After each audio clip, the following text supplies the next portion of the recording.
आणि इंटेन्शन चांगलं ठेवा. कारण ना लोकांचं मी बघितलंय, अरे पैसा खूप खराब आहे, जास्त आला तर असं होऊन जाईल तसं. त्याला ना पैसा म्हणून संबोधूच नका, ठीक आहे. त्याला म्हणा की ही लक्ष्मी आहे, ठीक आहे. तुम्ही लक्ष्मीला असं म्हणू शकता का की काय आहे, म्हणजे लक्ष्मी चांगली नाहीये, नाही यायला पाहिजे, असं तुम्ही कधी म्हणू शकता का? नाही म्हणू शकत.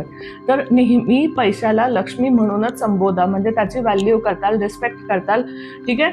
लक्ष्मी खूप चांगली आहे आणि यायला पाहिजे, सगळ्यांकडे यायला पाहिजे. त्याच्याकडे आली आहे, त्यांनी गाडी घेतली आहे, मी खुश आहे आणि मी पण लवकरच घेणार आहे, या टाईपचं ॲटिट्यूड असायला पाहिजे. जर तुम्ही निगेटिव्ह विचार करताय है ना, दुसऱ्याबद्दल, त्याच्याकडे पैसा आला म्हणून तो वाईट, अरे बिघडून जातात लोक पैसा आला की, हे बिलकुल म्हणू नका. तुम्ही निगेटिव्ह मनी एनर्जी क्रिएट करताय, हे तुमच्या सबकॉन्शियसमध्ये जातं आणि ते प्रॉब्लेम क्रिएट करताय, कळतं का?